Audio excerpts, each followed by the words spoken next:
বহু নাটকীয়তার পর ব্রাজিল জাতীয় দলের কোচ হিসেবে যোগ দিয়েছেন কার্লো অ্যানচেলত্তিও।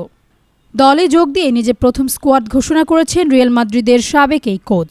নতুন কোচের অধীনে সেলেসাও দলে জায়গা হয়নি তারকা ফুটবলার নেইমারের। ব্রাজিলের সর্বকালের সর্বোচ্চ গোলদাতা নেইমার পেশির ইনজুরি কাটিয়ে সন্তোষ ক্লাবের হয়ে শেষ দুটি ম্যাচ খেলেছেন।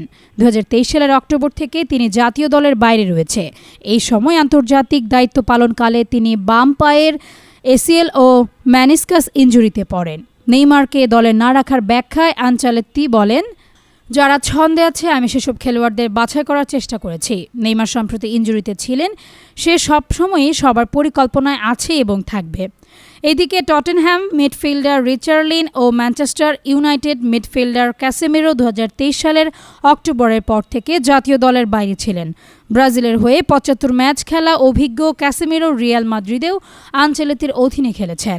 মাদ্রিদে আনচেলত্তির অন্যতম পছন্দের খেলোয়াড় ছিলেন ভিনিসিয়াস। অক্টোবরে ব্যালন ডি'র ট্রফি জয়ের লড়াইয়ে তিনি দ্বিতীয় স্থান পেয়েছেন। 2019 সালে ব্রাজিল জাতীয় দলে অভিষিক্ত হওয়ার পর 39 ম্যাচে এখন পর্যন্ত মাত্র 6 গোল করেছেন ভিনি।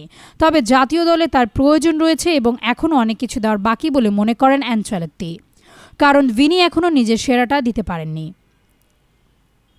দক্ষিণ আমেরিকান অঞ্চল থেকে এখনও বাছাই পর্বের বাধা পেরোতে পারেনি ব্রাজিল। এ পর্যন্ত খেলা 14 ম্যাচে তারা 5টি পরাজিত হয়েছে। 10 দলের বাছাই পর্বে এই মুহূর্তে ব্রাজিল চতুর্থ স্থানে রয়েছে।